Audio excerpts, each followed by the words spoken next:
Welcome back to a new blog. কেমন আছো তোমরা সবাই? আশা করি সকলে খুব ভালো আছো, সুস্থ আছো। আমরাও খুব ভালো আছি। আজকে হচ্ছে 13ই মার্চ, বুধবার। বাজে এখন সকাল 11:30। রেডি হয়ে নিয়েছি, যাচ্ছি তো কোথায় যাচ্ছি বলো তো? যাচ্ছি হচ্ছে বাপের বাড়ি। প্রায় 2 মাস পর বাপের বাড়ি সকালবেলা যাচ্ছি। তো সেরকমভাবে যাওয়াই হয় না, থাকাও হয় না, যেহেতু কাছে থেকে কাছে, তো সেই জন্য থাকাও হয় না। যদিও যাই তো সকালে যাই, বিকেলে চলে আসি, আবার বিকেলে গিয়ে সন্ধ্যের মধ্যে চলে আসি, এরকমই হয়। তো আজকে একটু সকালই যাচ্ছি, মানে 11:30 আমার কাছে সকাল, কারণ হাজব্যান্ড অফিস গেছে, সমস্তটা গুছিয়ে রান্না টান্না করে মাঠটা গুছিয়ে রেখে পুটুপটকার খাবার পুরো রেডি করে গুছিয়ে তারপরে বেরোচ্ছি। তো সেই কারণে আর কি একটু লেট হয়ে গেল। তো কী অকেশনে যাচ্ছি সেটা হচ্ছে কমিউনিটি পোস্ট অলরেডি দিয়ে দিয়েছি। আজকে হচ্ছে আমার মা বাবার 30তম বিবাহবার্ষিকী। তো 30তম বিবাহবার্ষিকী, সেই জন্য ভাবলাম যে একটু ছোট্ট করে সেলিব্রেশন করা যাক। সন্তান হিসেবে অনেক কিছুই তো করতে ইচ্ছা করে, কিন্তু সবসময় তো সেটা পসিবল হয়ে ওঠে না। তো ছোট্ট করে একটু সেলিব্রেশন মতন করা হবে, একটু খাওয়া দাওয়া, বিকেলবেলা একটু কেক কাটিং, এটাই প্ল্যান আছে। তো সেই কারণে একটু তাড়াতাড়ি যাচ্ছি, গিয়ে মার হাতে সাথে করবো, বিরিয়ানি বানানোর প্ল্যান আছে। তো চলো বেরিয়ে পড়া যাক, বকবক করার সময় নষ্ট করে লাভ নেই। ওখানে গিয়ে তারপর তোমাদের সাথে আবার কথা হচ্ছে। তোমরা পুরো ব্লগটা দেখতে থাকো, আশা করি আজকে ব্লগটা তোমাদের খুব ভালো লাগে।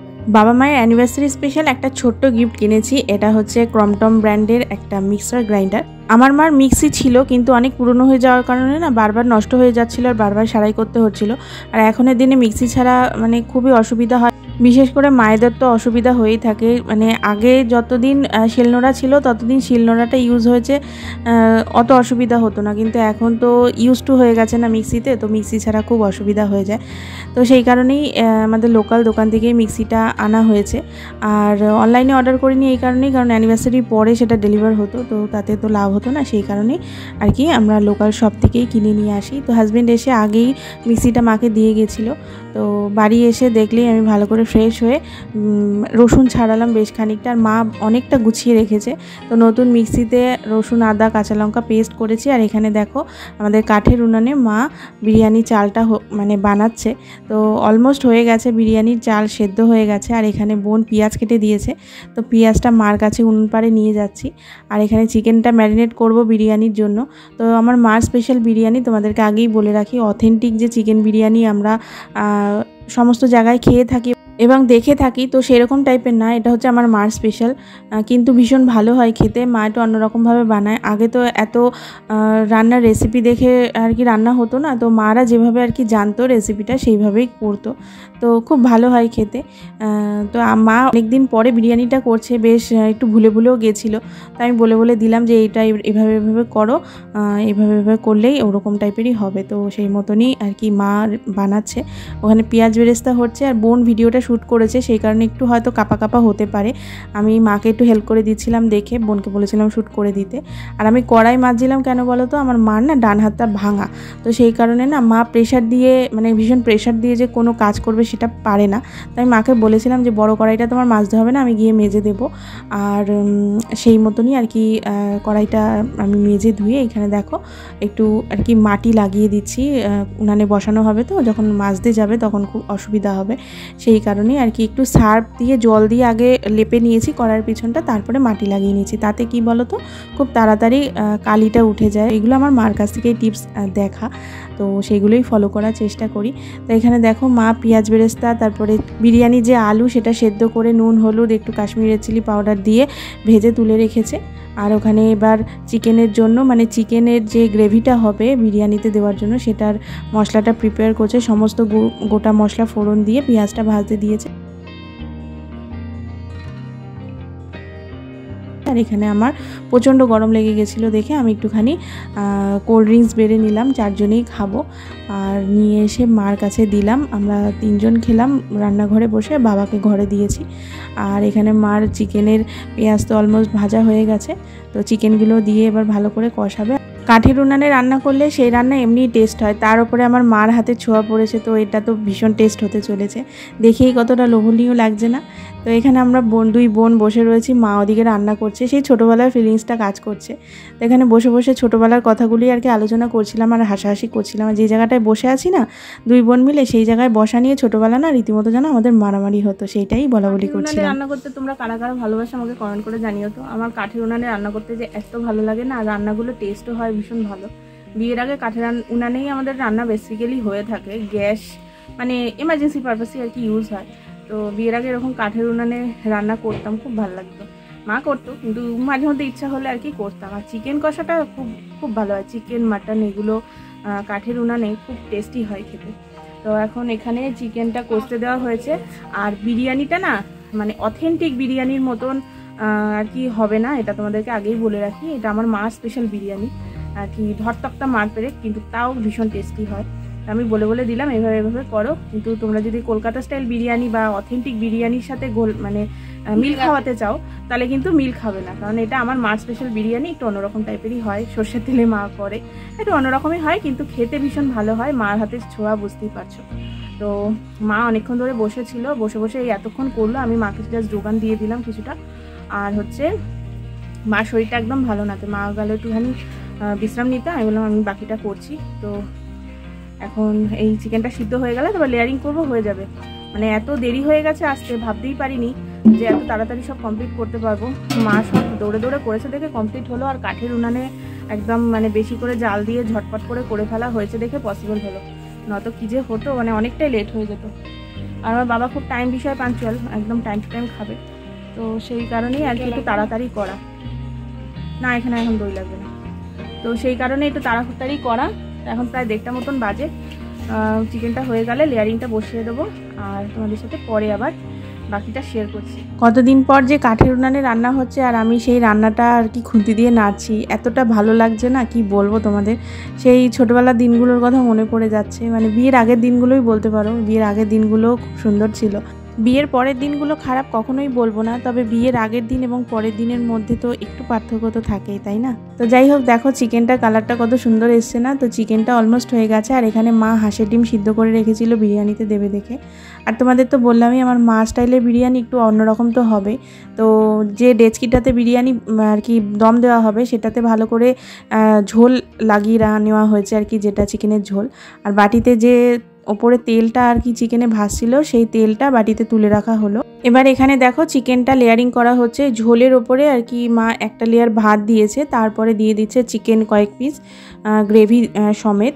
তারপরে আবার ভাতের লেয়ার দেবে, তারপর ডিম আলু এগুলো দেবে, আবার চিকেন দেবে, দিয়ে এবার স্টেপ বাই স্টেপ লেয়ারিং যেভাবে হয়। তো চিকেন বিরিয়ানি মোটামুটি এখন সবাই করতে পারে, তো আলাদা করে সেই জন্য আর আমি পুরো রেসিপিটা শেয়ার করলাম না। যেহেতু রান্নাটা হয়েছে সেহেতু তোমাদের সাথে একটু একটু করে ভিডিও ক্লিপসগুলো শেয়ার করে দিলাম। তো এখানে দেখো সাজানো পুরো কমপ্লিট।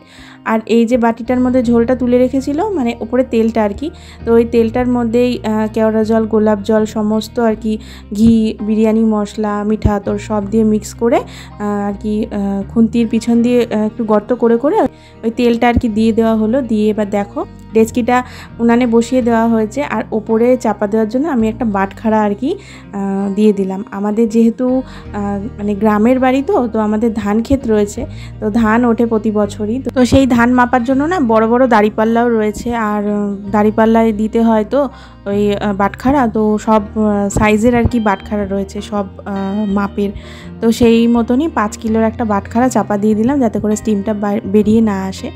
তারপরে ঘরে এসে আমি একটু রায়তা বানিয়ে নিলাম, বিরিয়ানির সাথে রায়তা খুব ভালোই লাগে। আর বাবা দম হয়ে যাওয়ার পরে নিয়ে এসে ঘরে রাখলো, আর বেশ ঝাঁকিয়েও দিয়েছে। তো বিরিয়ানির কালারটা কেমন এসছে বলো, পুরো দোকানের মতন হয়েছে কিনা বলো। তো এখানে আমাদের 4 জনের জন্যই বিরিয়ানি বেড়ে নেওয়া হয়েছে, সাথে রয়েছে রায়তা, স্যালাড, আর মা চাটনি করেছিল। আর বাবা না চিকেন কষা একটু খেতে ভালোবাসে, তো একটু কষা রেখে দেওয়া হয়েছিল।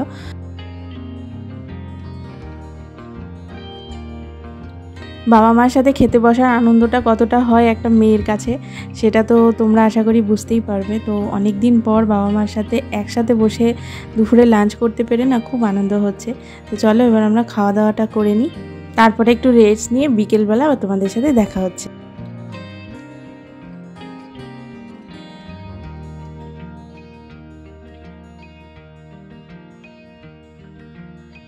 শিবরাত্রির ব্লগে তোমাদের বলেছিলাম না যে এখনও আমাদের গাঁদা গাছগুলোতে ফুল হচ্ছে। তো দেখো গরম তো প্রায় পড়তেই চললো, এখনও কত ফুল হয়ে রয়েছে গাঁদা ফুল গাছগুলোতে, এত ভালো লাগে না কি বলবো।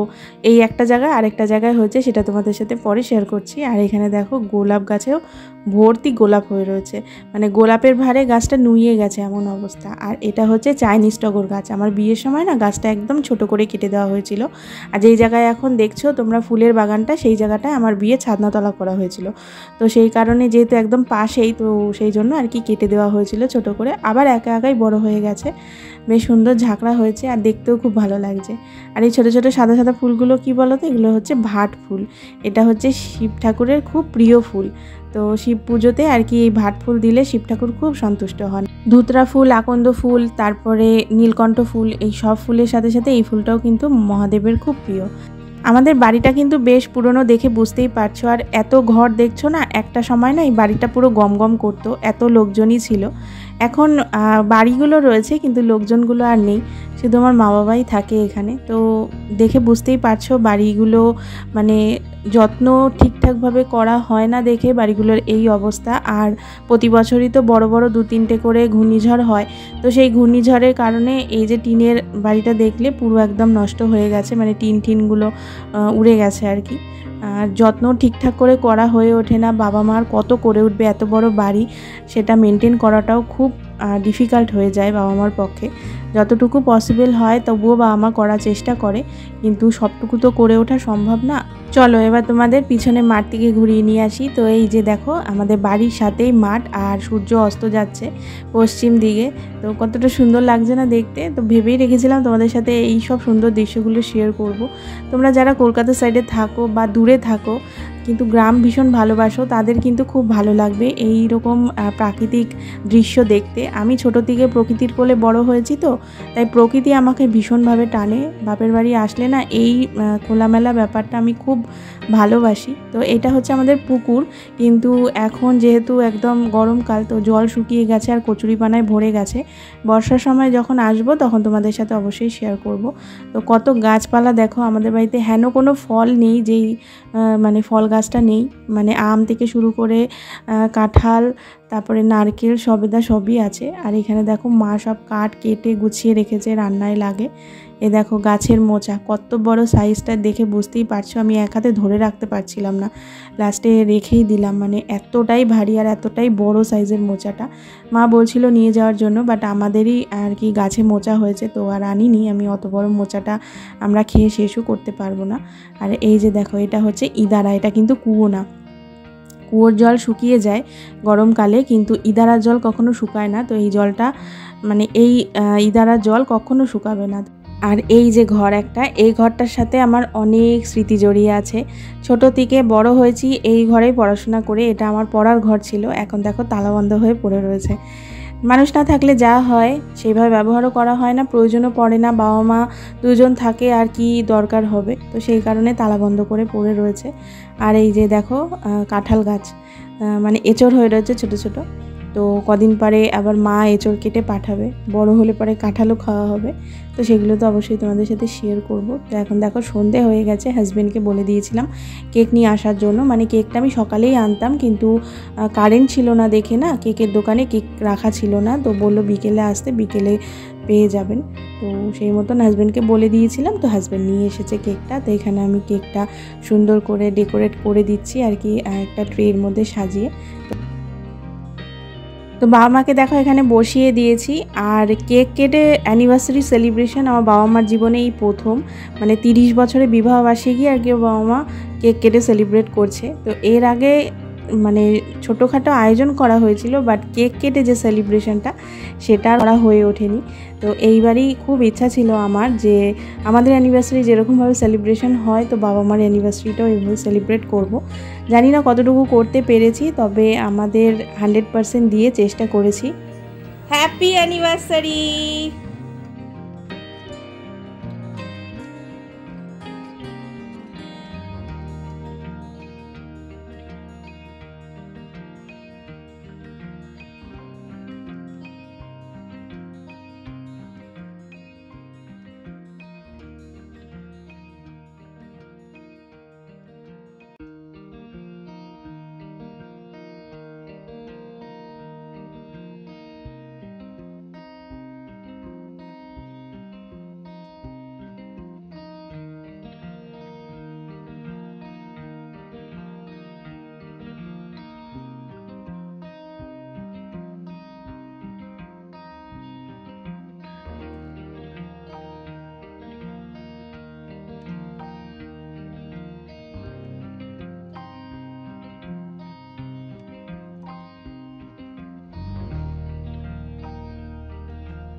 আমরা সবাই কেক খেলাম, তো ও কেন বাদ যায় বলো? ও একটু এরকম জিনিস খেতে পছন্দ করে, কিন্তু এটা ওদের শরীরের জন্য ক্ষতিকারক। অল্প একটু দিলাম, সেই জন্যই কষ্ট লাগে না দিয়ে খেলেও। তো এখানে দেখো রাত্রিবেলা হাজব্যান্ডের ডিনারটা মা সার্ভ করে দিয়েছে, জামাই আদর বলে কথা, তো সুন্দর করে সাজিয়ে পরিপাটি করে দিয়েছে। দুপুরে এতটা বিরিয়ানি খেয়েছি, ওই জন্য রাতে আর ডিনারটা করিনি, মানে এখন অবধি তো করিনি, এখন বাজে 8:30। যদি রাতে খিদে পায় তবে খেয়ে নেবো। মা সব প্যাক করে দিয়েছে, বাড়ি নিয়ে যাচ্ছি। আর রেডি হয়ে নিয়েছি, বাড়ি যাচ্ছি, একবারে রেডি হয়ে নিলাম। সেলিব্রেশনটাও হয়ে গেছে, আর হাজব্যান্ড তো অনেকক্ষণ আগেই চলে এসেছিলো। তো ও রাতে ডিনার সেরে নিয়েছে, ও তো যেহেতু দুপুরবেলা ছিল না, তো বিরিয়ানি খেলো ও এখন। আর এখন বেরোচ্ছি, তো চলো আবার আমার শ্বশুরবাড়ির ব্লগ তোমাদের সাথে শেয়ার করবো।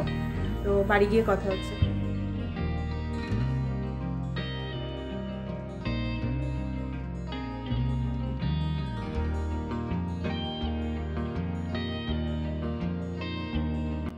বাড়ি আসতে আসতে প্রায় 9টা বেজে গেছিলো। তো বাড়ি এসে পুটু বটকার সাথে কিছুক্ষণ টাইম স্পেন্ড করলাম। তো সারাদিন তো একা ছিল, খুব আর কি গা ঘেঁষছে, মানে বোঝাচ্ছে আর কি একা ছিলাম সারাদিন, তোমরা কোথায় ছিলে।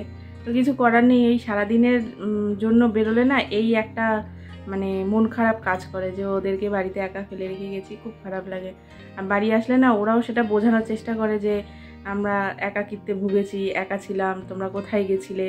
মানে এটা বলতে পারে না, কিন্তু ওরা অঙ্গভঙ্গি দিয়ে বোঝানোর সবসময় চেষ্টা করে। তো ওই জন্য ওদেরকেই পুরো টাইমটা দিলাম। হাজব্যান্ড একটু বেরিয়েছিল। তো তোমাদের তো বলছিলাম যে আমি রাতে ডিনার করব না, খিদে নেই।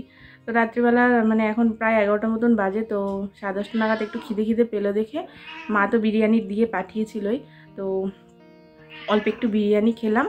আর আমার শাশুড়ি আর কি বলেছিল রুটি মিষ্টি খাবে, কিন্তু মা কেক মিষ্টি এগুলো পাঠিয়েছে, তো কেক মিষ্টি দিয়েছি 9টার সময়। তো মা বললো রুটি করতে হবে না, ওই দিয়েই পেট ভরে গেছে। আর মা তো চিকেন বিরিয়ানি খায় না, মানে চিকেন খায় না, তো সেই জন্য বিরিয়ানিও খাবে না। তো ওই জন্য আর চিকেন বিরিয়ানি স্বাদিনী মাকে। তো পুটুর গলার আওয়াজ পাচ্ছ তোমরা, এখন ওকে ছেড়ে দেওয়া হয়েছে ঘরের মধ্যে, এতক্ষণ নিচে খেলাধুলা করছিল। তো এখন ঘরে মানে দোতলায় ছেড়ে দেওয়া হয়েছে, তো এখন ঘরে ঘুরে ঘুরে বেড়াচ্ছে। তোর বাবা নিচে রয়েছে দেখে আর কি ওরকম চিৎকার করছে, যেহেতু ওর বাবাকে দেখতে পাচ্ছে না সেই কারণে। তো প্রচণ্ড গরম পড়ে গেছে গতকাল থেকে না, আমাদের এখানে ভালো গরম, জানো না মানে কি বলবো, সেই গরমকালে যে গরমটা। দেখো একটুখানি ফ্যান বন্ধ করে তোমাদের সাথে কথা বলছি, মানে পুরো ঘেমে গেছি। আর বাড়ি এসে না মুখ চোখের অবস্থাটা জাস্ট দেখো, মানে পাগলের মতন লাগছে, এত গরম লাগছে। আর আমাদের এই বাড়িটা বেশি গরম, আর আমার বাপের বাড়ি তো দেখলেই প্রচুর গাছগাছালি, তো গরমটা একটু কম লাগে। তো এই হচ্ছে ব্যাপার। তো ফ্যান ছাড়া একটুও বসা যাচ্ছে, কিন্তু আমি টার্গেট নিয়েছি, মানে হাজব্যান্ডকে বলেছি এপ্রিল মাসের আগে এসি চালাবো না। মানে এত তাড়াতাড়ি এসি চালানো মানে বুঝতে পারছো, মানে ওটা একটা অভ্যাস হয়ে যায়। কারেন্টের বিলের থেকেও বড় কথা না, এটা একটা খুব বাজে অভ্যাস, আর এসির হাওয়া বেশি খাওয়াটাও উচিত নয়। তো সেই কারণে হাজব্যান্ডকে বলেছি এপ্রিল মাসের আগে এসি চালাবো না, যতই কষ্ট হোক না কেন। তো ফ্যানের হাওয়া মোটামুটি চলে যাচ্ছে, ভোরের দিকে বেশ ভালোই ঠান্ডা লাগে, কিন্তু এই দুপুরের পর থেকে না আর সহ্য করা যায় না, গরমটা খুব কষ্ট হচ্ছে। তো এখন এই অবস্থা, যখন আর কি মে জুন মাস হবে না জানি কি অবস্থাই না হবে। এবার ঠান্ডা বেশি দিন ছিল, গরমও বেশিই থাকবে। তো যাই হোক, চলো অনেক বকবক করলাম। ছোট্ট করে আজকে আয়োজন করেছিলাম বাবা মার দিনটাকে একটু স্পেশাল করে তোলার জন্য। মানুষগুলো মানে এতগুলো বছর আমাদের জন্য নিঃস্বার্থভাবে খেটে গেছে, তো এখন তো আমাদের উচিত তাদেরকে কিছু সুন্দর মুহূর্ত ফিরিয়ে দেওয়া। তো আমাদের সাধ্য মতন সেটাই চেষ্টা করলাম, একটু সুন্দর একটা দিন উপহার দেওয়ার। জানি না কতটুকু পেরেছি, কিন্তু তাদের মুখের এক্সপ্রেশন দেখে মনে হয় যে তারা খুব খুশি হয়েছে। আর যে গিফটটা দিয়েছি সেটাও তাদের খুব প্রয়োজন ছিল, মানে মার মেনলি খুব প্রয়োজন ছিল মিক্সিটা। মার মিক্সিটা খারাপ হয়ে গেছে দেখে খুব কষ্ট হয় আর কি মশলা টশলা বাটতে। তো যাই হোক, তো চলো কেমন লাগলো তোমাদের আজকে সেলিব্রেশনটা অবশ্যই এটা কমেন্ট করে জানিও। একটা লাইক করে যেও, তোমাদের একটা লাইক এবং কমেন্ট আমাকে নেক্সট ভিডিও বানাতে অনেক বেশি মোটিভেট করে। চ্যানেলটা সাবস্ক্রাইব না করে থাকলে অবশ্যই করে দিও। ফ্রেন্ডস ফ্যামিলির সাথে ভিডিওগুলো শেয়ার করো। তোমাদের সাথে দেখা হচ্ছে নতুন আরও একটি ইন্টারেস্টিং ব্লগে। ততক্ষণের জন্য তোমরা সকলে খুব ভালো থেকো, সুস্থ থেকো আর সাবধানে থেকো। Good night, tata.